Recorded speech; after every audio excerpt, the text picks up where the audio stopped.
Felix Xiao ini memulai karirnya dari organisasi yang namanya Hizbut Tahrir. Hizbut Tahrir itu adalah organisasi khilafah yang Bang Aiman harus tahu markas besarnya di London. Terus kenapa dengan Felix lu mari? Nah, lu juga tuh apa ide lu tentang membaca sejarah itu? Ngamuk-ngamuk soal komentar di emangnya Donald Trump baca tuh Ustadz Felix? Saya ke Top Kape itu lebih dari 15 kali. Lebih 15 kali. Nggak tahu dia sudah pernah ke sana atau belum. Itu yang pertama. Dan tidak ada satupun kemudian bendera Rasulullah yang dipajang di Top Kape. Tidak ada. Saya 15 kali ke sana. Bendera yang tadi diklaim sebagai bendera Hizbut Tahrir itu adalah bendera Rasulullah Sallallahu Alaihi Wasallam. Hadisnya jelas. Waliwa'uhu abyad. Sesungguhnya bendera Rasulullah Sallallahu Alaihi Wasallam itu warnanya putih dan panjinya berwarna hitam. Artinya sudah jelas sekali ada warna putih dan ada warna hitam di situ. Dalam kemudian hadis yang lain dikatakan maktubun alaih la ilaha illallah Muhammadur Rasulullah. Bahwa sesungguhnya tertulis di dalamnya la ilaha illallah Muhammadur Rasulullah. Kalimat yang antum-antum itu semua hidup dengan itu. Kalimat yang antum-antum semua ingin mati dengan itu. Dan kalimat yang antum-antum semua pengen hidup lagi dengan itu. Betul atau tidak? Alhamdulillah kalau masih iya. Nah artinya itu bukan bendera Hizbut Tahrir. Itu adalah benderanya Rasulullah, benderanya umat Islam. Jadi artinya ini adalah kemudian sebuah hal pembohongan yang kemudian sebuah penggiringan opini. Bahkan inilah hate speech yang sebenarnya. Lah kenapa? Dari tadi kalau misalnya difahami dan didengarkan, inilah ucapan-ucapan provokasi tadi. Simbol Islam yang melakukan perlawanan terhadap ini justru Felix Xiao yang paling vokal mencoba menggembosi Iran. Asal adik-adik tahu, Felix Xiao ini, ya mungkin tahu lah pasti Gen Z ya. Jangan ini.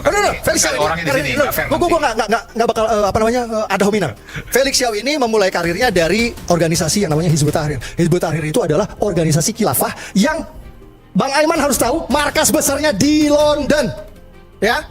Jadi kalau ada yang mau, kalau adik-adik atau penonton semua ini mau mencurigai siapa antek Barat atau agen Mossad, curigailah Felix Xiao. Terus kenapa dengan Felix lu mari? Nah, lu juga tuh apa ide lu tentang membaca sejarah itu? Ngamuk-ngamuk soal komentar di emangnya Donald Trump baca tuh Felix? Apa namanya? Ustadz Felix. Bermahdia aja nggak dibaca oleh Donald Trump, apalagi Felix. Ini apa poinnya gitu loh? Berdebat tentang sesuatu yang tanpa ide itu. Yang saya sesalkan ini, acara yang harusnya tanda kutip sakral ini dibajak, ditunggangi oleh ormas terlarang. Ormas terlarang yang saya maksud ini adalah Hizbut Tahrir Indonesia. Ormas yang sudah dibubarkan oleh pemerintah lewat Perpu nomor 2 kemarin. Bendera Hizbut Tahrir itu dibentang, dikibar-kibar, diarak-arak di acara tuh, Bang Karni. Jadi nuwun sewu, ini menurut saya ini adalah bentuk pembangkangan terhadap kedaulatan hukum Republik Indonesia. Kita ini di Indonesia ini, yang negara mayoritas Muslim ini, kita ini sangat-sangat toleransinya nol sama yang namanya penistaan agama. Tapi begitu penistaan Pancasila, penistaan Pusaka Merah Putih, toleransinya tiba-tiba besar. Saya tahu pasti Koko Felix sama Bang ini di sini pasti banyak yang ingin mendebat saya, Bang Karni, bahwa itu yang dipasang itu bukan bendera HTI, itu adalah panji Rasulullah. Saya katakan sekarang, ini adalah panji Rasulullah Muhammad Sallallahu Alaihi Wasallam. Inilah al-roya al-liwa. Monggo ini banyak sumber kredibel yang bisa dicek, banyak sumber kredibelnya. Ini bisa dicek ini, ya bisa periksa sendiri. Ini Bang Karni, barang aslinya ini ada di Islamic Museum di Istanbul, Turki. Monggo, Koko Felix kan suka ke Turki, mampir ke sana. Jadi itu bahkan di kutipan sejarahnya itu jelas bahwa ini dulu Rasulullah Muhammad SAW menyerahkan bendera ini kepada Sayyidina Ali bin Abi Thalib radhiyallahu anhu pada Khaybar ke-7. Jadi jelas sejarahnya. Jadi jelas ya kalau ada yang nonton di sini Pak aparat, jelas ini adalah panji Rasulullah. Ini adalah bendera ormas terlarang Hizbut Tahrir, jelas ya. Jadi next time Pak aparat mohon kalau ngelihat bendera kayak gini lagi, tolong ditindak itu. Ideologi terlarang khilafah yang sudah sudah dilarang oleh Perpu nomor 2 kemarin itu dengan terang-terangan itu dipromosikan di acara tersebut. Jejak digitalnya banyak, Bang Karni. Bisa dilihat foto-foto, spanduk, flyer bertuliskan besar-besar khilafah. Itu dipajang-pajang, orang berselfie ria, diviralkan di media sosial. Ini ideologi yang pernah terang-terangan ingin mengganti Pancasila sebagai falsafah negara. Ideologi yang terang-terangan mengatakan bahwa menolak undang-undang dan mengatakan undang-undang RI itu adalah hukum jahiliyah, hukum biadab. Itu kan sama aja mengatakan bahwa cinta tanah air itu bertentangan dengan hukum Islam. ingin membenturkan agama dan negara. Ideologi yang berbahaya, yang akhirnya dengan berbagai macam pertimbangan pemerintah memutuskan untuk melarangnya. Maaf kalau saya menyinggung, tapi apa bedanya dengan komunis PKI? Jawabnya tidak ada. Sama-sama ideologi berbahaya, sama-sama ideologi terlarang. Ini terus terang nih, Bang Karni, saya prihatin. Ini menurut saya ini udah bentuk apa ya? Menginjak-injak martabat hukum. Kesimpulannya, akhir kata, saya sulit melihat 212 ini. Sulit bagi kita untuk melihat 212 ini. Maksud saya sulit bagi kita untuk tidak melihat 212 ini sebagai gerakan politik. Baik, bismillahirrahmanirrahim. Assalamualaikum warahmatullahi wabarakatuh. Alhamdulillahirabbil alamin. Wassalatu wassalamu ala asrofil anbiya'i wal mursalin wa ala alihi wa sahbihi ajma'in. Asyhadu an la ilaha illallah, asyhadu anna Muhammadan abduhu wa rasuluhu la nabiyya ba'da. Wa qala Allah ta'ala fil kitabihil karim, a'udzubillahi minasyaitonir rajim. Bismillahirrahmanirrahim. Al-yawma akmaltu lakum dinakum wa atmamtu alaikum ni'mati wa raditu lakumul Islam madina. Alhamdulillah, puja dan syukur senantiasa kita panjatkan kepada Allah Subhanahu wa taala. Kalau sama Mas Permadi Arya ini beberapa kali mention saya di dunia media sosial. Jadi di media sosial ini ganasnya luar biasa ya, Masya Allah ya. Tapi saya jadi teringat omongannya Mas Tejo. Kalau Mas Tejo ini juga saya sering dengar videonya, terutama ketika lagi ngobrol sama Cak Nun. Saya ingat bahwa Mas Tejo pernah bilang bahwa hidup ini semuanya acting ya. Bahkan kata Mas Tejo juga acting. Dan saya jadi yakin ganasnya Mas Permadi ini acting juga kayaknya ya. Tak doain mudah-mudahan imanmu juga bukan acting ya. Nah gitu yang pertama. Gerakan 212 ataupun kemudian reuni yang baru kita laksanakan kemarin, ataupun kejadian yang mendahuluinya, ini belum pernah terjadi di Indonesia ke belakang, belum. Baru terjadi ini saja. Nah, kapan terjadinya? Ini mulai terjadi setelah ada penguasa baru yang muncul. Jadi ketika ada satu penguasa baru yang muncul, ada sesuatu penguasa baru yang muncul, kemudian ada beberapa hal yang kemudian memaksakan ingin mensekulerisasi Indonesia secara lebih jelas lagi, memisahkan peran agama daripada kemudian kehidupan sosial. Artinya adalah apa? Agama ini seolah-olah tidak boleh mengambil peran di dalam kehidupan, walaupun ternyata kita lihat di Indonesia yang mayoritas adalah orang-orang Muslim. Nah, ketika gerakan ini kemudian mulai menggulir dan kemudian mulai besar, ada yang khawatir. Lah kenapa khawatir? Tidak lain dan tidak bukan, pasti ada kepentingan dengan syahwat kekuasaannya. Dengan kata lain, kalau andaikan ini gerakan kemudian terus-menerus kemudian bergulir, semakin banyak orang-orang Muslim yang sadar dengan agamanya sendiri dan mereka punya tanggung jawab dengan agamanya sendiri. Dengan kata lain, jualan-jualan yang sekarang digulirkan itu menjadi tidak laku. Nah, makanya dibuat narasi yang baru. Apa narasi yang barunya? Narasi yang barunya adalah radikalisme, intoleransi, anti Pancasila, anti NKRI. Yang diserang siapa? Karena mereka tidak bisa nyerang langsung kepada Islam, karena mereka nggak berani nyerang langsung kepada Islam. Yang diserang adalah para ulama-ulamanya. Yang diserang adalah kemudian tokoh-tokohnya, partai-partainya, kelompok-kelompoknya. Muncul kemudian serangan-serangan itu secara masif. Untuk apa? Untuk menjatuhkan wibawa Islam yang kemudian dibawa oleh orang-orangnya ini dan oleh kelompok-kelompoknya ini. Muncul kriminalisasi ulama. Yang tadi memunculkan rasa kemudian di mana letak keadilan. Ketika ada misalnya satu kasus A tadi, kemudian kenyataannya berbeda dan perlakuannya berbeda ketika kasus yang lain. Dan kemudian muncul banyak sekali kemudian hal-hal seperti tadi. Nah, maka reuni 212 ini yang perlu kita jelaskan pertama adalah ini adalah sebuah pengingat bagi setiap orang Muslim yang hadir di sana bahwa aksi ini diinisiasi oleh aksi 212 yang kemarin tahun lalu, bahwa ini adalah aksi bela ulama dan bela Islam. Bela kemudian agama mereka. Anda sebagai seorang Muslim, apakah Anda tidak punya tanggung jawab terhadap agama Anda sendiri? Yang kemudian Anda bersyahadat dengan agama Anda sendiri itu. Lalu kemudian Anda biarkan kemudian agama ini kemudian diperolok oleh orang-orang yang lain. Kemudian dijadikan bahan kemudian cercaan oleh orang-orang yang lain. Kenapa kemudian setiap orang-orang Muslim yang kemudian menyatakan tentang agamanya harus dikatakan tentang intoleransi? Padahal itu dijamin dalam hak-hak hukum tadi yang sudah disampaikan oleh Ustaz Egy tadi. Artinya adalah apa? Umat Muslim ketika dia membaca Al-Quran, dia akan menemukan bahwa kenyataan yang sekarang ini tidak ideal. Ini harus kemudian ada sesuatu gerakan kemudian. Nah, makanya mereka datang dengan serta-merta. Karena sudah terpanggil oleh Al-Quran mereka, terpanggil oleh iman mereka. Tidak berdasarkan uang dan sebagainya seperti yang tadi disampaikan. Tadi saya ada catat beberapa, jadi wajar ya. Jadi kalau saya tuh pergi ke restoran itu, kadang-kadang ketika ada orang ditawarin menu tuh ada orang nanya begini, ini harganya yang paling murah berapa? Nah itu berarti sensitifnya duit. Lah kenapa? Bisa jadi duitnya nggak ada, bisa jadi kemudian dompetnya terbatas. Tapi kalau misalnya orang yang mikirnya enak dan nggak enak, biasanya milihnya begini, yang mana di sini yang paling spesial? Lah kalau misalnya Bang Denny tadi mengatakan bahwa ini dananya dari mana? Nggak mungkin dikumpulkan dengan dana dengan tidak ada dananya orang sebanyak itu. Kenapa? Karena memang bisa jadi cara berpikirnya seperti itu. Cara berpikirnya adalah kalau mengumpulkan massa harus ada uang. Mereka tidak terpikir ada opsi yang lain. Bahwa ada orang yang kemudian bahkan mengeluarkan uang di situ, bahkan mereka kemudian mengerahkan segala sesuatu yang mereka punya, dan mereka nggak segan-segan untuk membayarkan orang lain. Anda bisa tanya, dengan kemudian reuni 212 yang jumlahnya jutaan itu insya Allah, nah Anda boleh tanya seberapapun yang Anda mau banyak kumpulkan surveinya, coba tanya sama mereka, duitnya mereka dari mana? Dan insya Allah Anda akan temukan bahwa mereka tidak ada sama sekali yang dibayar. Jadi kalau ada kemudian tudingan-tudingan, tuduhan-tuduhan, yang kita kemudian pertanyakan adalah selama ini kemudian ada yang mengatakan toleransi.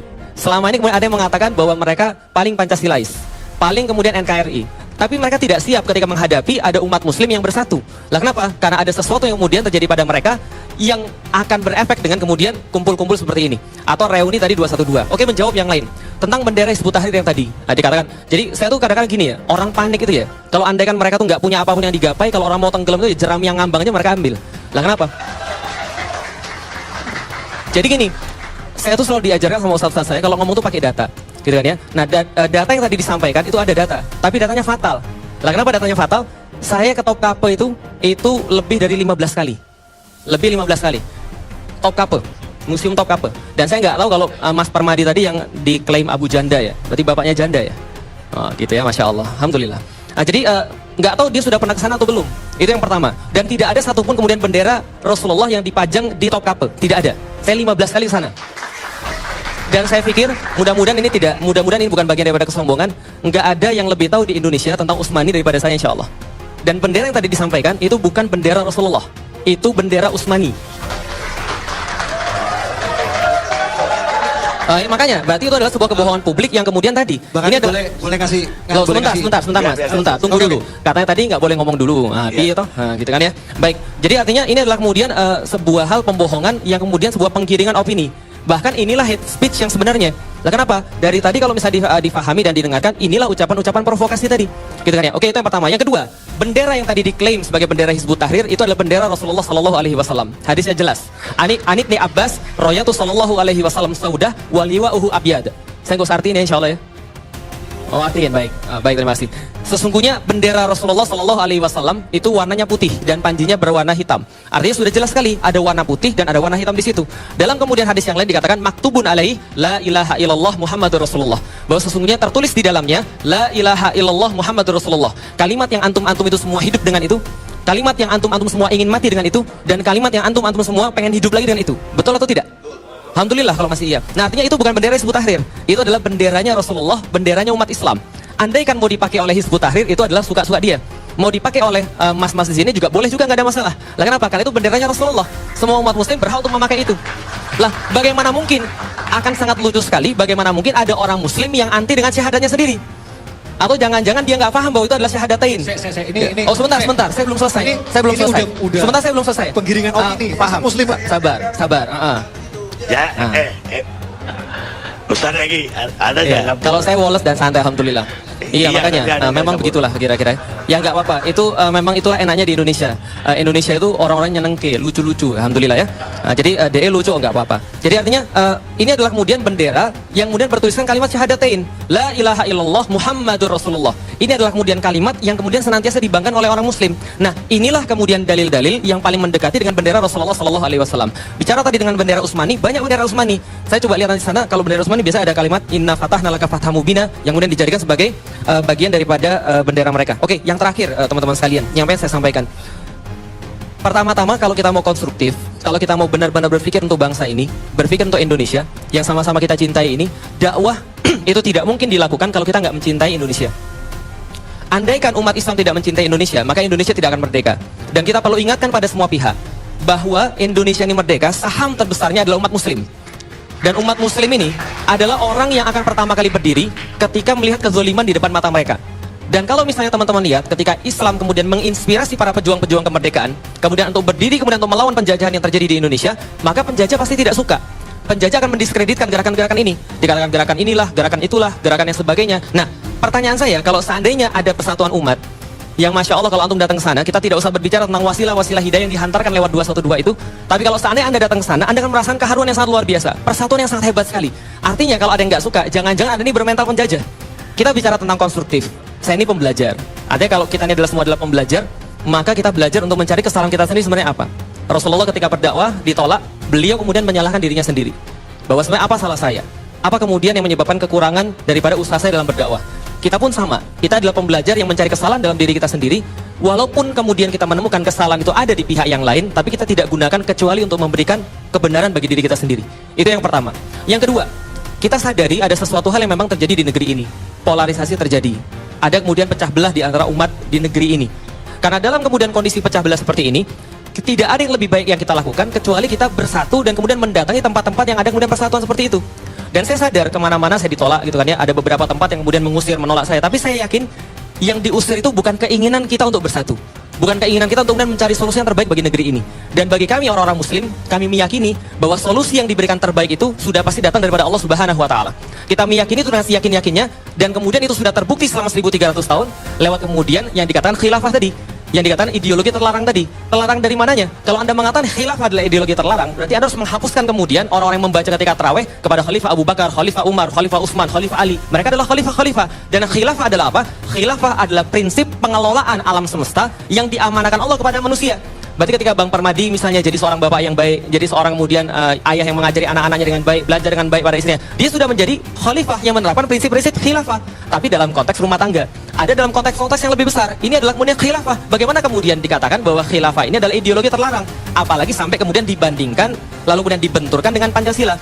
Dan semua sudah sepakat saya pikir bahwa Pancasila dijiwai oleh nilai-nilai Islam. Tadi sudah disampaikan oleh Bang Egy, kita sudah sepakat. Artinya adalah apa? Artinya adalah jangan sampai kemudian kita ini kalau mau mencari solusi kemudian menjelek-jelekan yang lain. Nah, saudara-saudara seiman semua, kenapa sebenarnya Abu Janda sangat marah kepada Ustadz Felix Xiao? Ternyata semua ini berawal dari kejadian di acara ILC TV One beberapa tahun lalu. Dalam acara tersebut, Ustadz Felix Xiao secara terbuka menskakmat Abu Janda dengan data sejarah yang valid. Sementara Abu Janda saat itu kedapatan membawa data yang dipertanyakan validitasnya. Momen ini viral dan menjadi titik awal retaknya hubungan argumen antara keduanya. Kini, Abu Janda kembali muncul dengan membawa narasi dan data yang dianggap kembali tidak akurat. Ustadz Felix Xiao langsung membongkar kelemahan data tersebut dengan argumen yang tenang, namun tajam. Bahkan, Rocky Gerung yang juga hadir menjadi saksi bagaimana Abu Janda kembali terpancing emosi dan tidak mampu membantah secara substansial. Rocky sendiri secara terang-terangan menyebut bahwa diskusi seharusnya berbasis data, bukan sentimen pribadi dan tuduhan sembarangan. Tindakan Abu Janda yang terkesan penuh dendam dan provokasi terhadap Felix Xiao ini justru memperkuat opini publik bahwa ada motif pribadi di balik serangan-serangannya. Ia bukan hanya membantah, tapi cenderung menyerang tanpa bukti yang kuat. Sementara itu, Felix dan Rocky tampil dengan sikap dewasa, membalas dengan fakta, bukan emosi. Ini menjadi pelajaran penting bahwa dalam diskusi publik, siapapun yang tampil harus siap dengan data yang benar dan dapat dipertanggungjawabkan. Karena jika tidak, seperti yang terjadi pada Abu Janda, akan berakhir menjadi bulan-bulanan logika di depan publik. Nah, saudara seiman semua, itulah pembahasan kali ini. Semoga apa yang disampaikan bisa memberikan kita manfaat dan pelajaran baru untuk kita semua. Jangan lupa untuk like, comment, and subscribe, supaya kalian tidak ketinggalan info terbaru dari Santri TV. Sekian video kali ini, sampai jumpa di video berikutnya. Wassalamualaikum warahmatullahi wabarakatuh.